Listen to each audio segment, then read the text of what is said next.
When it's Tuesday, it's the Raw Leadership Talk, and we are glad to join, connect with you again on this Tuesday of 12 October 2021 for the Raw Leadership Talk. Continuing with the discussion of the value of trust building. Today with our trust building champion, Salem Lorot, a legal counsel at the Parliament of Kenya. We are glad to connect with you. Where are you joining us from? Even as we listen to Let's Go Back Home, to be good to hear from you. Where are you joining us from? Where are you joining us from in this particular discussion?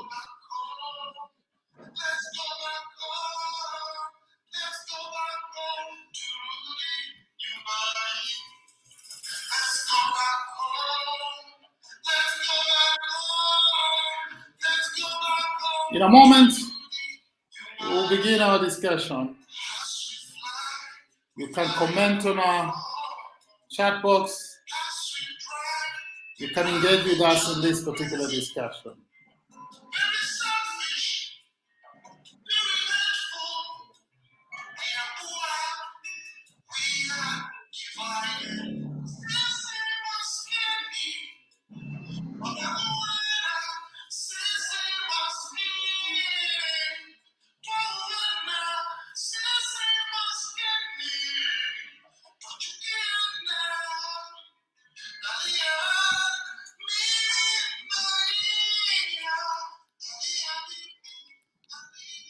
Thank you very much, Salem. How have you been?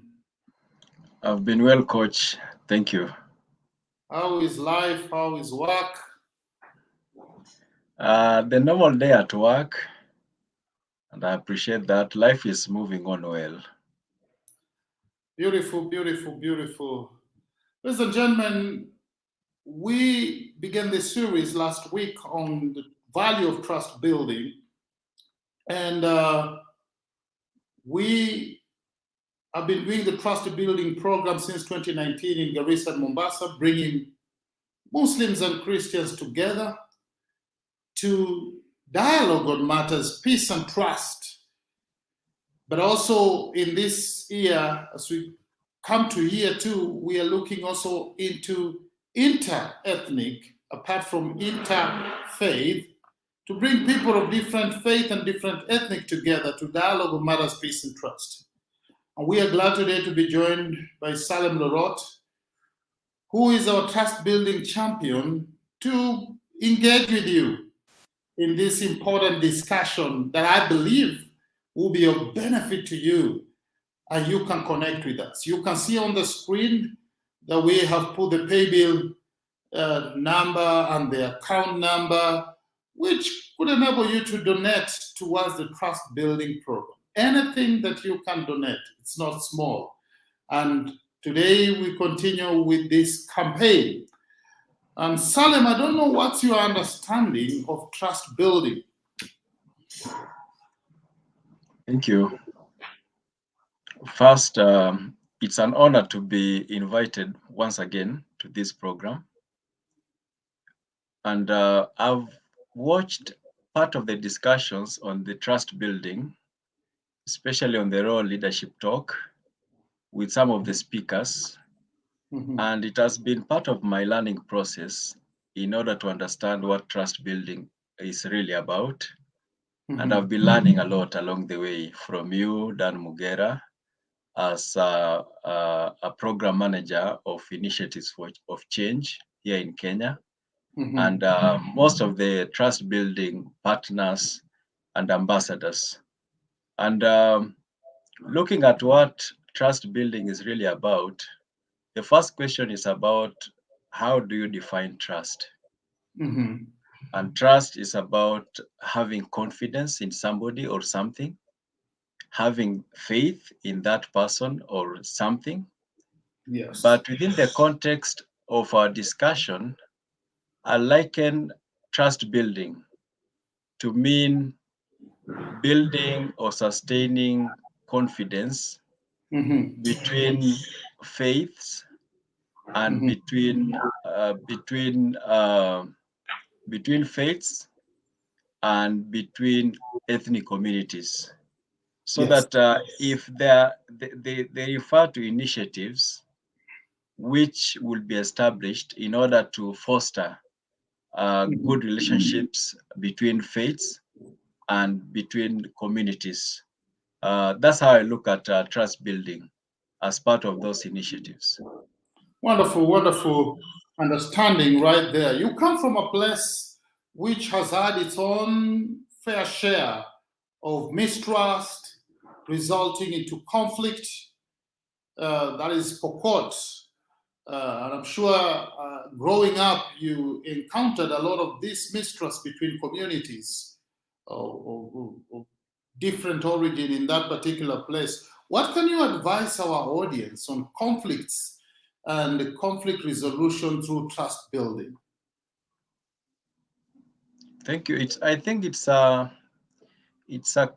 complex question, and I might not say that I'm an expert in this field in order to proffer solutions to some Yes. of these very complicated questions. Mm-hmm. But what I can say is that I can just give a bit of my story about my experience growing up in West Pokot. And Yeah. probably from my story, we can deduce some of the lessons that we can learn in order to foster trust Yes. within communities. Mm-hmm. I grew up in Kachiliba. Kachiliba is in West Pokot County in the northwestern part of Kenya. Mm-hmm. That's where I was born and bred. And while growing up, there were certain positive things that I could identify within my community. And it's a cosmopolitan community. Growing up in Kachiliba, there were several communities. Mm-hmm. There are Pokots, there are Luyas, there are Luos, there are Turkanas. So coming from that heritage, I can say that it was a cosmopolitan in the sense that I was able to shape my thinking about various aspects of different communities. But Yes. it's a privilege which you'll not find in other parts of West Pokot or other parts beyond Kachiliba. Mm-hmm. And it becomes a bigger question about what happens where, for instance, you have a community, for instance, which has a dominant ethnic community and does not have the privilege of interacting with other communities. And Mm-hmm. there are biases within those communities which might not be able to build trust. And probably in part of this discussion, I might talk more about that. But Mm-hmm. it's a complicated question. I might not be able to give solutions to it, but I can just say that Yes. first, I think the advantage I've had is that I've been exposed through my Mm-hmm. education and interacting with various people from different communities. And Yes. probably my perspectives might have been tempered along the way so that I'm able to appreciate the diverse cultures, the differences that we have as communities, so Mm-hmm. that I'm a better person. But it has not been easy. Mm-hmm. But even as I look at the community there, the Yes. challenge is that I might not be that armchair critic where I'll have this standpoint and say that these are the problems bedeviling the community, and these are the solutions. Probably I want to say it is better for somebody to try to understand the various communities so Yes. that you might be able to understand what could be the solutions to some of the mistrust that they have. And Mm-hmm. one of them is about walking in their shoes, probably for a mile, trying to understand what could be the challenges they are facing, what could be their beliefs, which might be mistaken, and Mm-hmm. how do we become part of that process of building peace and building trust within these communities. So as part of this conversation, first of all, I must thank you and the people behind the trust building program by first of all creating such an opportunity of having a discussion about this. I want to say that sometimes it's even better to travel to those communities. Traveling to Yes. those communities will shape your understanding about the kind of challenges they're going through, Yes. and not having this superior attitude that you understand them better. Yes. Probably you might want to be humble enough to understand what do they go through. First of all, to appreciate the challenges. As a scholar or as an educated person, sometimes you might want to be uh, highly critical, or you might want to proffer solutions, yet probably you might not understand the dynamics of these communities. So part of the conversation will be to be humble enough to understand these communities. What is Yes. their social fabric? What are the challenges that they are going through? And how do we navigate those challenges in order to foster dialogue and understanding?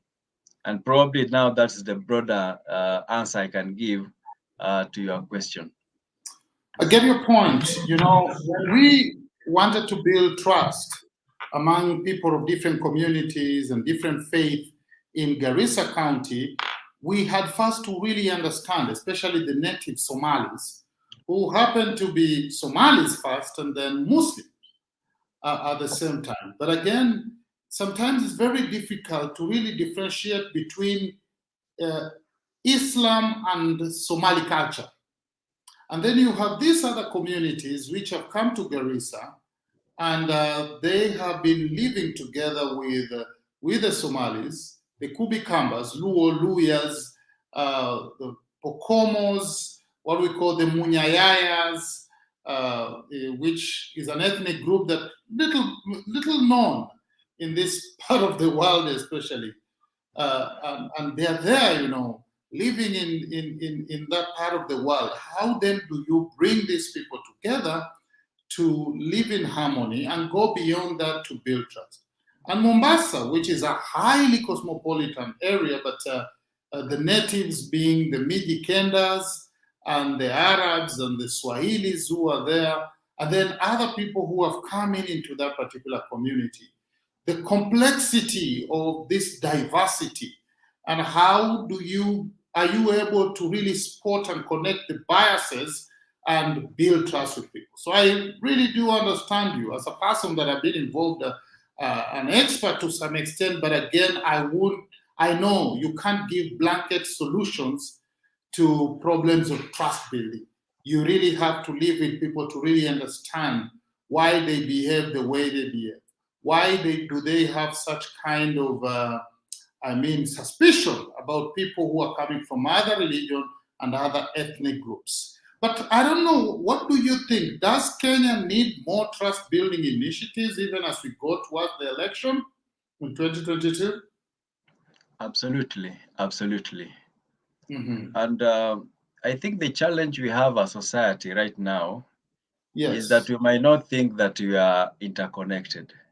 We might Mm-hmm. think that this trust building program does not really concern me. Yes. We might think that maybe as a middle class or a lower middle class, it does not really concern me. As Yes. long as I'm able to fend for myself and I'm able to provide for my family, I'm okay. Mm-hmm. But the history that we have had as Kenya will Yeah. prove otherwise, that we are interconnected, Mm-hmm. especially when we are heading towards our elections next year in 2022. The trust building initiative is an important one. Having these kinds of conversations on how can we foster this trust building within Mm-hmm. our spaces, so Yeah. that as educated people, for instance, we might be more aware about the need of, for instance, fostering peace and Yes. fostering trust. And you'll Mm-hmm. find, for instance, in social media, there is a temptation that you might want to abuse social media for short-term gains. And we might not really think about the ramifications of what we post, for instance. Yes. So having these kinds of conversations help us, even as educated people, to sit back and ask ourselves, what is it that I can do to promote trust within our societies? And sometimes it's not even about thinking about bigger numbers Yes. or probably having a mass of people. Sometimes even about those small changes you can make as an individual.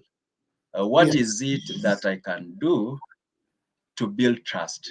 Or what is it that I can desist from doing, which will help in building trust? Because sometimes some of these acts, it could even be through omission or commission. So persistently asking ourselves those kinds of questions. How Yes. do we foster trust within our communities? What is Yes. it that I can do individually to ensure that we build trust? As we Mhm. gear for next year's election, you'll find that even by this time, you'll find that the political temperatures are now rising. Yes. You'll find that there's a temptation that we might want to rally behind our tribes, our Yes. religions, Mhm. and probably be hoodwinked through political narratives that we probably need to follow a particular political leader because of their ethnicity, Mhm. because of their religious persuasion, and so on. But Mhm. as a person, what is important is to persistently asking ourselves the question, what is it that I can do to build that trust? And it's an important one. And Yes. if we are able to do it individually, Yes. and this change cuts across communities, cuts across counties, then we'll have a better Kenya next year and beyond next year. Thank you very much. You have actually uh, summarized the first element of the trust building quadrant, which is change begins with me. Change begins with me. And it is Mahatma Gandhi who said, we must be the change we want to see in the world. And so it's a very important conversation for us to ask ourselves, how do I, as an individual, go ahead to build trust with individuals, fellow individuals, with communities, with people of different faith, with people of different class, which is becoming an issue today in our country. But now to the core of this conversation, Salem, tell us about the trust building charity run that we are organizing for the 25th of November. What are the plans? Maybe our viewers need to get to hear this and also see how can they register and be part and parcel of this. Thank you. First of all, I'm a big admirer of what the Initiatives of Change is doing. It's an important program, trust building within communities. And when I saw the invitation for the fundraising, I went first of all to the YouTube link of what you are Mhm. doing as Initiatives of Change here in Kenya. Yes. And I was impressed by what you are doing, particularly in Garissa. If you Mhm. recall, on 2nd of April 2015, Yes. you remember the sad happening at Garissa University College, where Yes. we lost about 148 students. Yes. Um, and remembering that incident and what the Initiative of Change is doing, I asked Mhm. myself, I think it's a better initiative because it's not about complaining, it's not about asking the other person to do it, but sitting back and asking ourselves, what is it that I can do as an individual? And it's Yeah. good that as vision carriers, you carry the vision and you are inviting people to come on board in order to Yes. realize what you are seeking to achieve. So when I saw the invitation, I was totally sold out. Mhm. And I asked myself, what is it that you can do in order to ensure that the fundraising is a success? Yes. Uh, I've not been running much. I'm a recreation runner. Apart from my day job, I'm a recreational runner. And last year I ran a lot, Yes. but my running was not really geared towards charity. So when Mhm. I saw that fundraising invitation, obviously the easier option will have been to send a donation and forget about it. Yes. But I thought probably we could come up with an idea where Yes. we can create a mechanism of having a platform where most people will be able to contribute towards this initiative. And that is Mhm. how the Trust Building Charity Run, to be held on 25th of November next month, is an important one, where you can send your donation. The pay bill number is there, the account number is there. If you're in Kenya, if you are out of the country, there's there's an option for you to send your donation through what is it called? Because they If can, you are international. yeah, they can either go to Yes, GoFundMe yes, crowdfunding, but also yes, they do have an option through the link, Changa yes, link, to even donate via their cards, yes, Visa yes, cards, yes, or even yes, PayPal, yes, yes. And I'm excited about the recreation run, the charity run, because you can send your donation through the options that are available, but you yes, can actually participate on that charity run on 25th of November. It's exciting because if you register, for instance, for a 5 kilometer run or a yes, 10 kilometer run or a 21 kilometer run, you become part of that conversation. It's not just yes. about sending a donation. Participating in that charity run, which will be virtual, hopefully maybe in future it will be physical, but since it is starting out and we have the COVID pandemic, the virtual run, the run will be virtual on 25th of November. And you can send your contribution, you can register for that run, you can spread the word out there and be part of this bigger vision about building trust here in Kenya and beyond. Because what the trust building program is doing here in Kenya is amazing. The results are there. You can check on their YouTube link. You can check on what they are doing in Mombasa and other places, and something which you can think about. You can invite friends. You can invite family to be part of this program, so that we can build trust as we gear up towards next year's election and beyond. But it's an important initiative. Thank you very much, Salem, our trust building champion, for introducing to us the Trust Building Virtual Charity Run, which is going to happen on the 25th of October. I'm so excited, and I'm warming up. I'm beginning to rehearse, exercising, beginning to see how I cover these kilometers day by day before I test and see whether I'm going to take the 5 or the 10-kilometer run. The 21-kilometer, I think I've left it to you.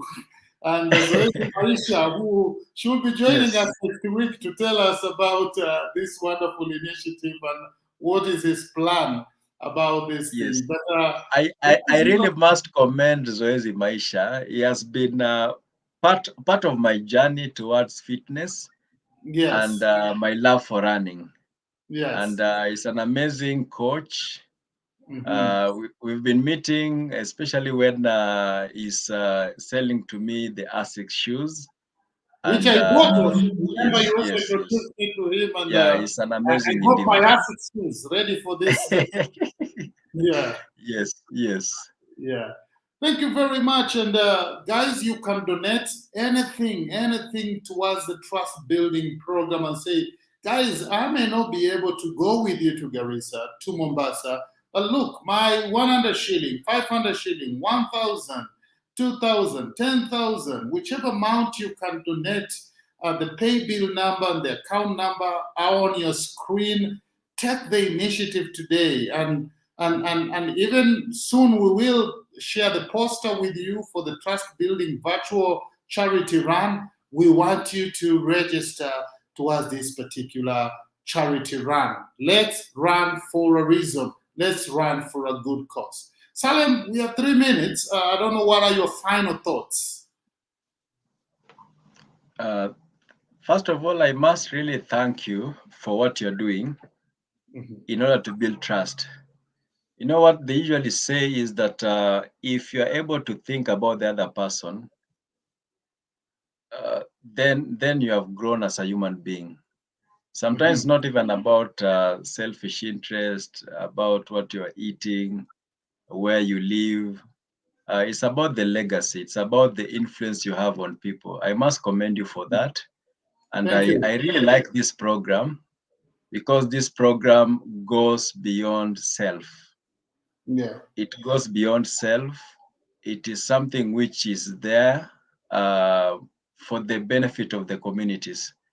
So I'll just invite everyone who is watching us to take this initiative of even sustaining this conversation about building trust and asking ourselves, what is it that we can do in order to build trust within our communities? Because we cannot say that it does not affect us. Sure. Sometimes what we do or we fail to do will ultimately come to affect us.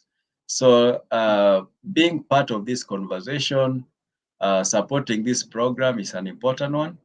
We urge you to think about it, to share the message, and hopefully on 25th of November, we look forward to seeing you joining that trust building charity run. It will be amazing. And thank you so much. Thank you very much, gentlemen.